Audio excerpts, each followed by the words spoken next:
Ang hapon, mga kauragon, mga kaibigan, narito po ako sa bahay po ni Kagawad po na Beatrice po Ramos po Ito po yung may-ari po ng may bahay po, siya po ngayon Siya po pala dito ay Kagawad ng barangay po. So nados po ito pwede pong counting panayam nung pong bagyo po kahit po baga na nakalipas na po. Ano po ang nangyari nung bagyong dumating po yung Christine dito? Hindi po namin akalain na lumakit kaagad yung tubig na umabot hanggang sa bubong. Ay grabe po Kaya kami lang yung nakaalis. Yung mga gamit namin wala kaming nadala. Yung mga damit ko nakuha ko nakalubog na sa tubig. Nasawsawan ko naman pero hindi na magamit kasi mga na pero kinuha ko pa rin. Pero may kasabihan po raw na di bali daw yung mga gamit ko, yung mga Durabox wala man natira, yung mga ko wala man. Tama po. Talaga. Yan na lang natira. Ito na lang as in. Ito po mga kaibigan, mga kauragon talaga ang nangyari po. Ito pong mga sinampay niya talagang mga na po yan Kumbaga sa tira-tira talaga ng bagyong Christine. Okay, yan po. Pero at least po talagang pinas out yung bahay namin ng alon. Ayun daw nung tubig. Ayun tubig mismo Hindi pa nakaka-recover. Di pa ikutin po natin mga kaibigan. Ayun po. Ayan po, talagang grabe pong dinanas po na grabe po, halos nawalan talaga ng bubong. Sementado naman yan lahat, kaso wala talagang nagawa. Malakas po yung tubig Wad? Yung ng tubig. Talagang binara talaga ng tubig, sabi po ni Awad po Hindi pa nakaka-recover sa pagpagawa kasi mahal ang mga tama man mahal man talaga mga totoo po yan, mahal po talaga ang materials po ngayon. Wala naman yung baboy namin naanod. Yung baboy po dahil nila mga kaibigan naanod din po pala grabe po. Kalain na ganun kalaki yung tubig. Kasi ngayon lang yan nangyari. Dito po mismo sa matagal na ako dito, magti 30 years na. Grabe na po 30 years na akong kasal. Dito, ikaw, dito po rin po ka nakatira. 1992 kami kinasal. Wow, tama. Mula noon. Sobra na po, 24 na ngayon Luwagit ng 30 years Okay. Hanggang ngayon. Ngayon lang nangyari na nawas out ng ganito. Naabot ng tubig na malaki. Lampas dyan, dito hanggang dyan. Abot talaga po yung bubong? Yung bubong dito, dyan, abot dyan. Yung bubong niya, inabot po yung tubig mga kaibigan daw, sabi ni Kagawad Yan po. Dito hanggang dyan naman, yung dito dito. Alin po?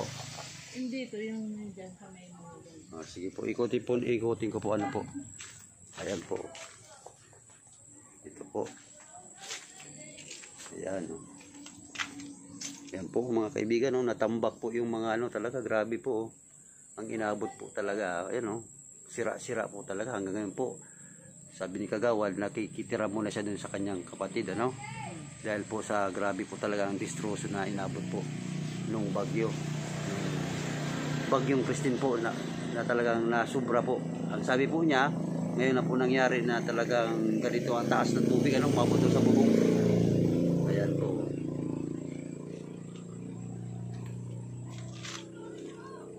So mabuti naman Awad, wala naman po nawawala dito. Wala man. Wala. Grabe naman kasi sa panila kung magkuha pa man sila Dito ako naglalaba kasi andyan yung gripo. Sa ngayon po, mag-isa na lang po kayo? Hindi, andyan yung asawa ko kaso may sakit siya, mag-isang taon na siyang may sakit. May sakit pong asawa niyo po? Ay si Pastor Lib. Lagi ko siyang dinadala sa Si Pastor Lib, tumutulong din pa baga siya? Ano po ang sakit niya? Ilang taon na po ang asawa niyo po? May senior na? 51, ako 53. Ay bata pa. Wala pa palang senior Sabi ng doktor, acidic daw. Ayun. Tapos? Pag sinusumpong siya, maray na. Kaka-recover na yung katawan niya. Kaya imbis na ipagawa ng napupunta pa sa paggamot. Paggamot pa. Ayun. Talagang grabe po talaga, no? Kakayanin. Mhm. Lahat ng pagsulat. Pero may mga anak pa, may anak man po kayo. Oo, may anak ako, nandyan yung isa yung, May pamilya na rin po. wala pa man. Ay, ilan na po anak niyo ni Mister? Yung isa na sa Manila, yung nagtatagabigay sa amin sa pagkain. Wow. Ah, ilan na po anak niyo, Wad? 4 man yung anak Apat ko. sila. Yung bunso ko yun, nag-aaral pa. Alin doon? Ano, Sa... grade 3. Ay, may grade 3 ka pa? Ay, meron ka pa palang grade 3, ano? Meron. Hindi ay uso ka talaga. Diyan sa... Yan, sa elementary. Sa Santa Cruz. Oo. Ayun, may grade 3 pa pala si Awad na ano, no? Na, ano. So, sa ngayon, dahil si Mister mo may sakit, di makakapagtrabaho. Ay, sa ngayon po, ano talaga po ang pinaka-source income nyo? Yung talagang pinakakitaan? Kaya naggagawa ako ng doormat, nagtatahi ako pagdating mo.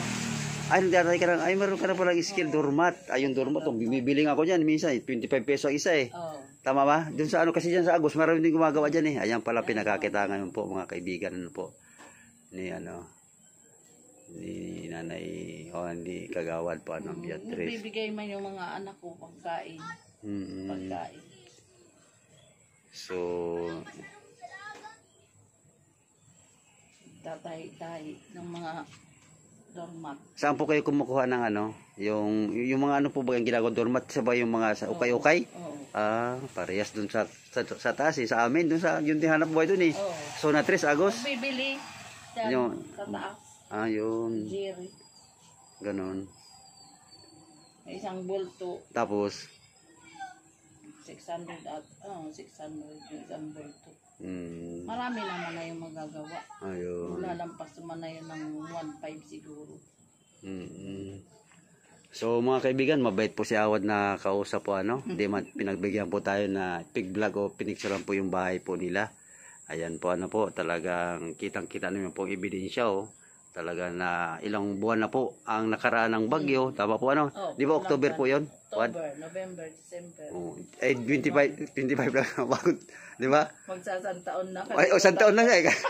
Tumawad siya. 2024 Oh, isang taon na yun, kung tutusin, di ba? Oh, natawa siya. Tama man po, baka mga kaibigan. Isang taon na kasi, 25 na ngayon eh. Tatawa na lang yung problema. Ah, tatawa na yung Kasi pag dinibdib mo, Oo. lalo kang mawawala ng pag-asa. Ayun, tama man ano.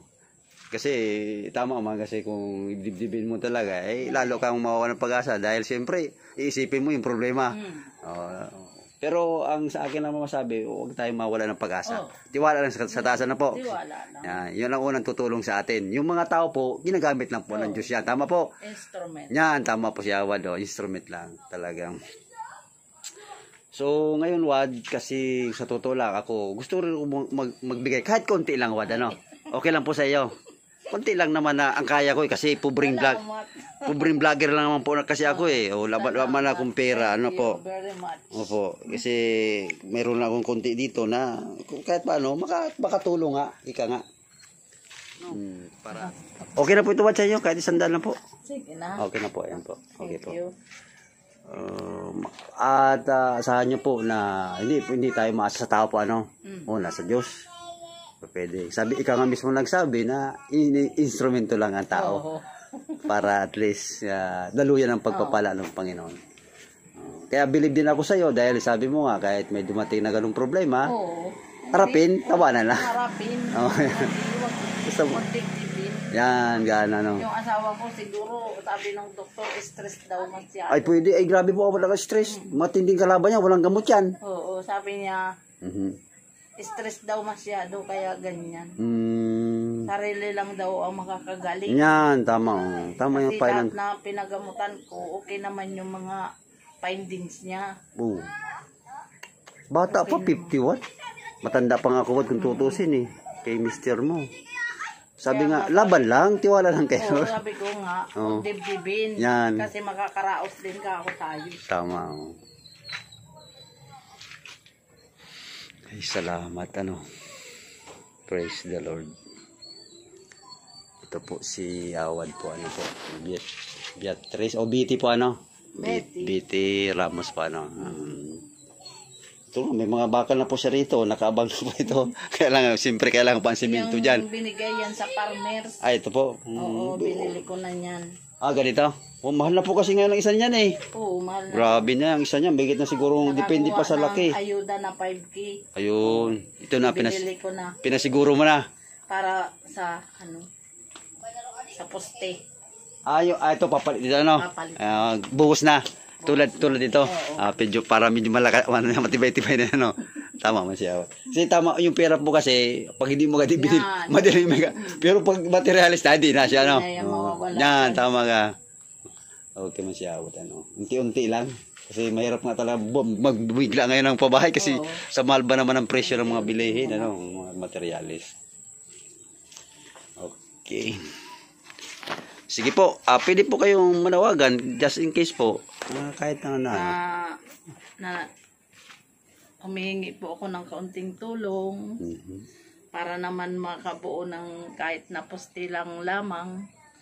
Bahala na po kung pag ganun, sa maawa po, sana naman po makatulong. Sa dami ng hinaharap kong problema. Sige lang po. Unang-una yung pagpapagamot sa asawa ko. Tapos ngayon yung bahay, ganito. Sabi ko, ano lang muna natin yung bahay basta gumaling ka lang. Matibay talaga si Awad sa ano. Believe din ako sa paninindigan ko niya. Okay. Salamat sa kapatid niya kasi pinatira naman kami doon sa bahay. Mabait naman po yung kapatid niya, no? Pinatira naman kayo, ano. Okay. Yung kapatid niya doon, pinatira kami doon. Doon na munaan niya kayo. Kaya doon na muna kami habang di pa nagagawa itong bahay. Kasi kung magre-renta, mag-aarki lang, mahal. Oo. Nasa namin. Wala kaming i-renta. Tama, wala namin na arkila. Tama man siya, no? Bait naman pala yung kapatid. Wala ngang trabaho yung asawa ko. Kasi may sakit nga, sabi kasi mo. may sakit. Okay. Salamat sa tutulong at sa mga darating na tutulong. Okay. Kahit wala pa, magpapasalamat na ako. Wow. Salamat, Pastor, sa pagpunta mo. Okay. Baka sakaling matulungan kami. Okay po. Yun lang, salamat. Okay. Again, mga kaibigan, mga kauragon, pansamantala, dito po muna po puputin na akong video, ano? Kasi malakas po yung tugtugo. Hindi ako buwelo ng pag-outro. Pero kahit pa paano, meron tayo pong kausap at nakapanayam ngayon pong hapon dito po sa lugar pong ito ng Libon. At talagang nakaka-touch talaga, very touching yung kanyang mga sinabi o patotoo nung nakarampong bagyo. At muli mga kauragon, huwag niyo pong kaliligtaan mag-subscribe, comments and like and follow my channel Jun Uragon Official 6973. Upang sa ganun po ay tuloy-tuloy po ang ating pagbablog kahit pobreng vlogger ang yung lingkod, pero tuloy-tuloy pa rin tayo nagtutulong hanggat sa abot ng ating mga kaibigan. Sige, at sa muli kong video ay support nyo my channel. God bless and kita-kita tayo.